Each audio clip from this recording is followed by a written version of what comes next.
Hello class 7th students. आज हम लोग अपना एसएसटी का चैप्टर स्टार्ट करेंगे। चैप्टर फर्स्ट है, उसका नाम है हमारा पर्यावरण। ठीक है, इसमें कौन कौन से पॉइंट हम लोग पढ़ेंगे? पर्यावरण, उसकी परिपूर्णता, पारितंत्र क्या है, भौगोलिक और जैविक पर्यावरण में संबंध, और मानव और पर्यावरण। ठीक है, तो अब बात करते हैं सबसे पहले कि पर्यावरण क्या है। यदि हम अपने आसपास देखते हैं तो हमें क्या क्या दिखाई देता है? नदियाँ, पेड़, पर्वत, जीव जंतु। ठीक है, और जब हम ये सब चीज़ें क्या होती हैं? प्राकृतिक चीज़ें होती हैं। इसके साथ ही हमें मानव निर्मित चीज़ें भी दिखाई देती हैं, जैसे घर, पुल, इमारतें, अस्पताल, दुकान आदि संसाधन दिखाई। संसाधन मीन्स रिसोर्सेज जो हम लोगों के आसपास दिखाई देते हैं। ठीक है, तो ये कैसे होता है? ये मैन मेड है, यानी कि मानव लोगों ने बनाया इसको। हमारे आसपास का भौतिक वातावरण पर्यावरण कहलाता है। जो हमारे आसपास के जितनी भी भौतिक भौतिक मतलब जो हम देख सकते हैं, महसूस कर सकते हैं, सब चीज़ें जो हैं वो क्या कहलाती है? पर्यावरण कहलाती हैं। दूसरे शब्दों में हमारे आसपास की सभी कुछ पर्यावरण ही है। ठीक है, और पर्यावरण क्या होता है? किसी भी जीवन का मूल आधार होता है। ठीक है, अब पर्यावरण को हम दो भागों में बांट सकते हैं। कौन कौन सा? प्राकृतिक पर्यावरण और मानवीय। प्राकृतिक पर्यावरण कौन सा आता है? इसमें ये सभी चीज़ें आती हैं जो नेचर ने, प्रकृति के रूप से बनी हुई चीज़ें हैं, जैसे जल, थल, वायु आती है। ठीक है, अजैव इसके अलावा जैविक पर्यावरण भी जीवित वस्तु चार प्रकार की श्रेणी में आती है। पादप जीव, यानी कि पर्यावरण जो प्राकृतिक पर्यावरण है उसको भी हम दो भाग में बता सकते हैं। एक होता है हमारा अजैविक, एक होता है जैविक। अजैविक में क्या होगा? इसमें जिनमें जीवन नहीं है, जैसे हमारे क्या होगा? थल, जल, वायु, पहाड़ वगैरह। और जैविक कौन सा होगा? जिसमें क्या होते हैं? जीवन होता है, जैसे पादप यानी पेड़, जीव जंतु, मानव, सूक्ष्म जीव। ये अब मानवीय पर्यावरण क्या होता है? जो जो पर्यावरण मानव ने बनाया है, पर्यावरण आसपास का माहौल जो मानव ने बनाया है, वो मानवीय पर्यावरण कहलाता है। जिसमें क्या क्या चीज़ें आती हैं? इमारतें बनाई हैं मानव ने, पुल बनाए हैं, सड़कें बनाई हैं। ठीक है, सामाजिक, आर्थिक, राजनीतिक स्थितियाँ बनाई हैं, वो सब क्या है? मानवीय पर्यावरण। इसके बाद कहते हैं प्राकृतिक पर्यावरण क्या होता है। तो प्राकृतिक पर्यावरण पहले ही पढ़ा था। इसमें क्या क्या चीज़ें हैं? जल, थल, वायु, ये तीन चीज़ें हैं इसमें। ठीक है, अब एक एक करके इसमें पढ़ते हैं क्या क्या है। पहले बार थल यानी कि स्थल मंडल। स्थल मंडल मीन्स ऐसा मंडल जो स्थान वाला होता है। कैसे?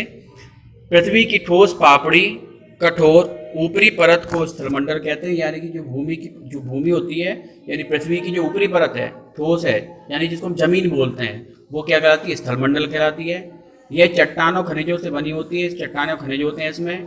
ठीक है, ये पहाड़, पठार, मैदानी, घाटी आदि विभिन्न स्थल कृतियाँ तथा विषम धरातल होता है। स्थल मंडल वह क्षेत्र इसमें वन, कृषि, मानव बस्तियों के लिए भूमि, पशुओं को चराने के लिए चारागाह प्रदान करता है। यह खनिज संपदा का भी स्रोत है। यानी कि जो स्थल मंडल है इसमें सभी चीज़ें आ जाती हैं। जैसे पेड़ पौधे लगने के लिए जगह कहाँ होगी? ज़मीन पर होंगी। हमें बिल्डिंग बनानी होगी, कहाँ बनानी होगी? ज़मीन पर बनानी होगी। ठीक है, पशुओं को चराना होगा, कहाँ है? ज़मीन पर। तो ये सब चीज़ें किस में आती हैं? हमारी स्थल मंडल में आती हैं। अब बात करते हैं किसकी? जलमंडल की। जल के क्षेत्र को जलमंडल कहते हैं।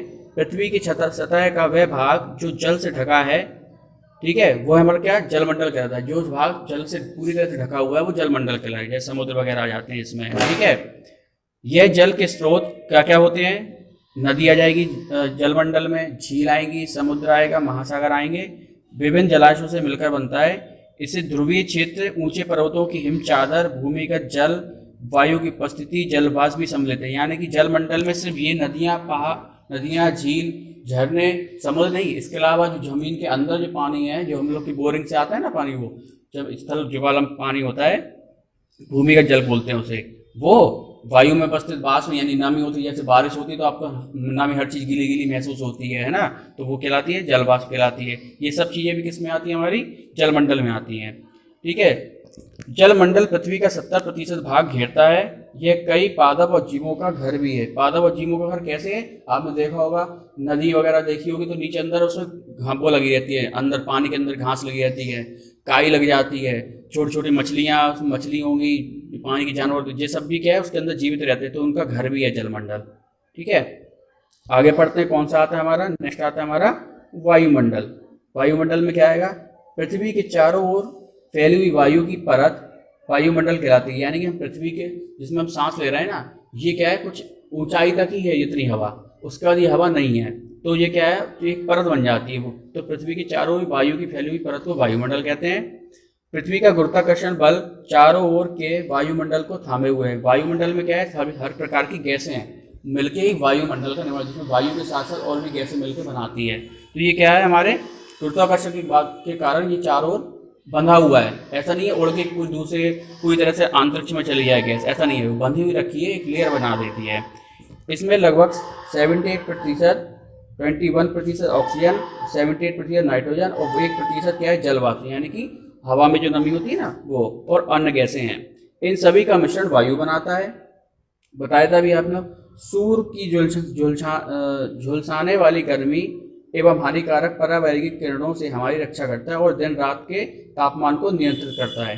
ठीक है, तो कैसे करता है, सूर्य की झुलसाने वाली गर्मी से वायुमंडल का हमारी मदद कैसे करता है। आपको देखा होगा, जैसे आप लोग को गर्मी लगती है, धूप लगती है, तो आप क्या करते हो, ऊपर से चादर डाल लेते हो, तो क्या होता है, तो धूप इतनी तेज नहीं लगती, कम कम लगती है, थोड़ा अच्छा सा लगता है हमें। यही काम क्या है, अगर वायुमंडल नहीं होगा तो एकदम से बहुत तेज धूप पड़ेगी और वो वायुमंडल हमारी चीज़ को रोक के रखता है।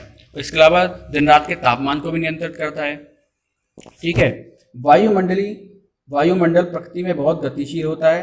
वायुमंडल की दशाएं जैसे तापमान, दाब, आर्द्रता, धूप किसी स्थान के मौसम का निर्धारण करती है। यानी ये सब चीज़ें क्या करती हैं, किसी भी जगह का मौसम बदल सकती हैं, कि वहाँ पे तापमान ज़्यादा है कि कम है। अगर तापमान ज़्यादा होगा तो क्या पड़ेगी, गर्मी पड़ेगी, कम होगा तो ठंड पड़ेगी। दाब मीन्स क्या होगा, ऊंचाई पे जाते हैं तो क्या हो जाता है, दाब कम हो जाता है, नीचे पे दाब ज़्यादा होता है। आर्द्रता मीन्स नमी कितनी है। धूप, ये अगर धूप ज़्यादा पड़ रही है तो क्या होगा, वहाँ पे गर्मी ज़्यादा पड़ेगी। और इसके अलावा क्या होता है, हमारे जो वायुमंडल में क्या है, ऑक्सीजन है। ऑक्सीजन क्या है, ऑक्सीजन जीवन का समर्थन करने वाली गैस है। सभी जीवधारियों के लिए ये सबसे ज़्यादा यूजफुल कौन सी गैस है, ऑक्सीजन ही है। ठीक है, पौधे सूर्य के प्रकाश में हरित लवण तथा वायु में उपस्थित कार्बन डाइऑक्साइड अपना भोजन बनाते हैं। यानी कि सूर्य के प्रकाश में पौधे, और हरित लवण यानी कि हरित लवण जो उनमें खाना बनाने के लिए यूज होता है, पौधों के लिए पत्तियों में होता है, उसकी मदद से क्या करते हैं, खाना बनाते हैं। नाइट्रोजन मिट्टी की उर्वरकता बढ़ाता है। उर्वरकता बढ़ाता मतलब क्या होता है कि भूमि के अंदर जो पेड़ पौधे उगाने की क्षमता है, उपजाऊ होती है ना, वो उपजाऊपन किससे आता है, नाइट्रोजन से आता है। और ओजोन से क्या होता है, ओजोन से सूर्य की जो पराबैंगनी किरणें, जो हानिकारक किरणें होती हैं सूर्य के अंदर, एक सादा किरणें जो हमारे पास आ रही है, इसके साथ एक और किरणें होती हैं उनके साथ आती हैं सूर्य के, वो अगर पृथ्वी पर आए तो हम लोग को बहुत ज़्यादा नुकसान हो सकता है। तो उन पराबैंगनी किरणों को रोकता है। ठीक है, वायुमंडल। और इसके अलावा क्या है, सघन, और इसमें जल वाष्प जो होती है सघन होकर वर्षा बनाती। जल वाष्प मतलब जो नमी होती है पानी में और हवा में, जो सघन हो जाती है, यानी कि जब वो ठंडी हो जाती है, एक साथ इकट्ठी हो जाती है, तब क्या है, बारिश का निर्माण करती है। इसके अलावा बात करते हैं, अपना लास्ट है जैवमंडल। वह पृथ्वी का वह संकीर्ण क्षेत्र है जहाँ स्थलमंडल, जलमंडल और वायुमंडल मिलकर जीवन को संभव बनाते हैं।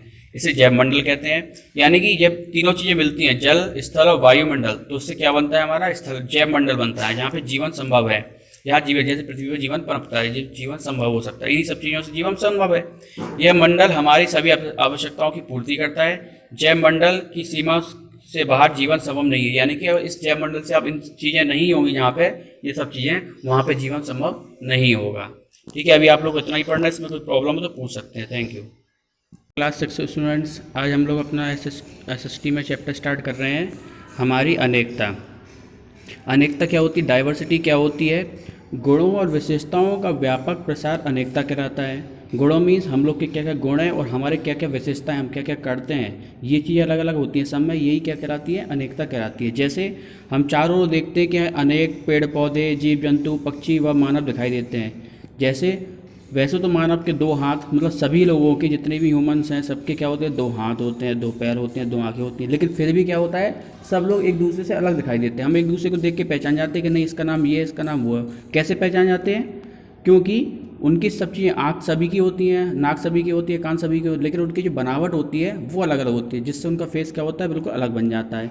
यही का या उनका कलर होता है, उनका आकार, ये शारीरिक बनावट, इन सब से कोई छोटा होता है, कोई बड़ा होता है, कोई मोटा सा होता है। यही सब चीज़ें क्या करती हैं, एक दूसरे को अलग बनाती हैं। यही कहलाती है हमारी डाइवर्सिटी या अनेकता।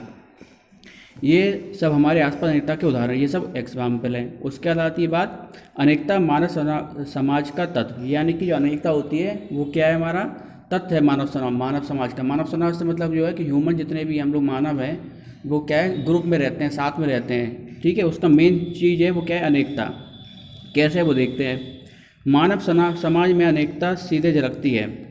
मतलब हमारा जो समाज है, मानव समाज, इसमें क्या होते हैं, अलग अलग तरह के लोग जो होते हैं एक साथ रहते हैं, उसमें अलग पता चलता है। कैसे पता चलता है? मानव अपनी आवश्यकताएं स्वयं पूरी नहीं कर सकता है, सभी मानव एक दूसरे पर निर्भर है। यही कारण है कि सभी जन्म से अनूठे, एक दूसरे से भिन्न होते हुए भी परंतु एक समूह में रहते हैं। यानी क्या होता है कि मनुष्य है वो अकेले सारे काम नहीं कर सकता है। जैसे अगर हम आपसे कहें कि आप पैदा होते ही साथ पढ़ लो, तो क्या आप पढ़ सकते हो? नहीं पढ़ सकते। तो पढ़ाने के लिए कौन है? दूसरे ह्यूमन होते हैं, दूसरे लोग आपको पढ़ाते हैं। हम कहें कि हमें भी अगर हम अपनी जीविका चलानी है तो हमें उसके लिए किस पर निर्भर पड़े? हमें स्कूल पर निर्भर रहना पड़ता है। या कोई हम बात करें हमें कोई चीज़ खरीदनी है तो उसके लिए हमारे पास पैसे होना चाहिए। पैसे में कहाँ से आएंगे? किसी कंपनी में काम करेंगे या कहीं पर काम करेंगे तब आएंगे। और जिसको काम करवाना है वो भी किस पर निर्भर है? हम पे निर्भर होगा। इस तरह से क्या होगा, सब एक दूसरे पर निर्भर हैं। ठीक है, इसलिए वो क्या है, समूह में रहते हैं। या हम आपकी बात करें पड़ोस में, तो जैसे कभी कोई प्रॉब्लम होती है तो हमें कोई चीज़ हमारे घर में नहीं होती तो हम किससे मदद करते हैं? दूसरों से ले लेते हैं। दूसरे के पास कोई चीज़ नहीं होती वो किससे मदद लेता है? हमसे लेता है। इस तरह से क्या होता है, हम आपस में एक दूसरे से समूह में बंधे रहते हैं। इससे ये मानव का समाज बनता है। उसी समाज का इसी सब चीज़ों से क्या बनता है? समाज बनता है, यानी मोहल्ला बनता है, समाज बनता है कि ह्यूमन है सारे एक साथ। ठीक है, समाज का सबसे प्राथमिक समूह परिवार कहलाता है। यह सबसे छोटा जो यूनिट है या सबसे छोटी इकाई कह सकते हैं वो क्या होती है? परिवार होती है। सब जिसमें ग्रुप में सबसे ज़्यादा लोग रहते हैं वो कौन है? हमारा परिवार। उसमें भी कैसे एक दूसरे पर निर्भर है? जैसे हम छोटे हैं तो हम छोटे बच्चे होते हैं, वो अपने हाथ से खाना नहीं खा सकते तो किस पे निर्भर है? मम्मी पापा पे। ठीक है, इस तरह से एक दूसरे निर्भर हो जाते हैं। भौगोलिक क्षेत्र में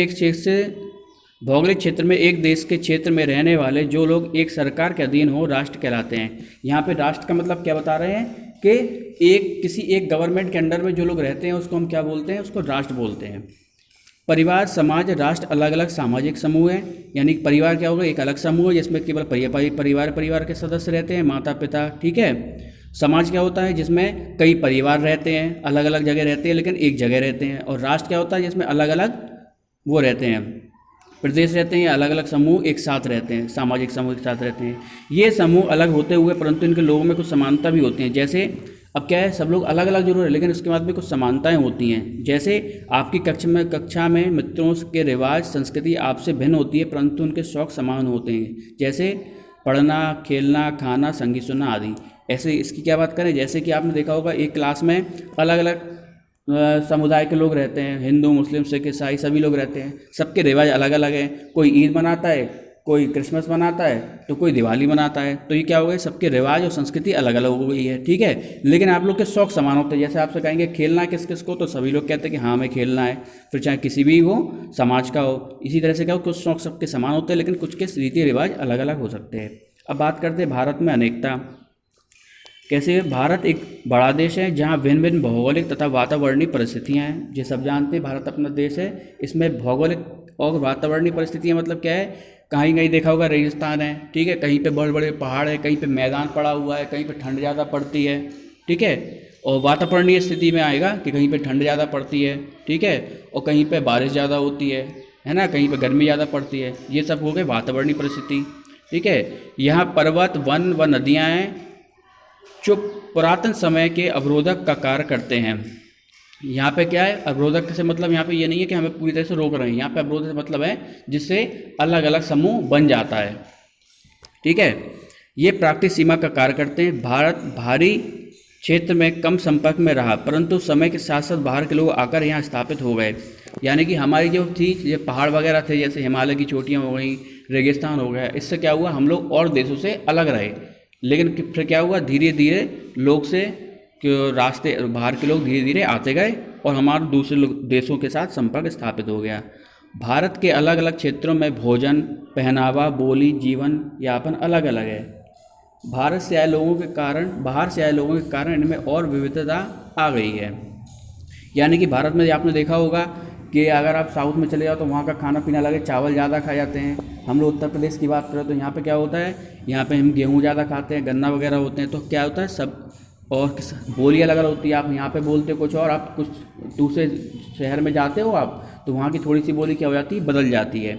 जीवन यापन अलग हो जाता है। जैसे हम जीवन यापन की बात करें तो शहरों का जीवन यापन अलग होता है ठीक है, गांव के लोगों का अलग अलग होता है, तो क्या वो क्षेत्र के हिसाब से ये सब चीज़ें बदलती रहती हैं। और बाहर से आए लोगों के कारण में और विविधता आ गई, और बाहर से जो लोग आए उनसे भी क्या हो गया, नई नई संस्कृति हमारे भारत में जुड़ गई, तो उसमें भी क्या होगी, हमारी संस्कृति और भी विविधता वाली हो गई। ठीक है, अभी आप लोग को इतना ही पढ़ना है, इसमें कोई प्रॉब्लम हो तो पूछ सकते हैं। Thank you.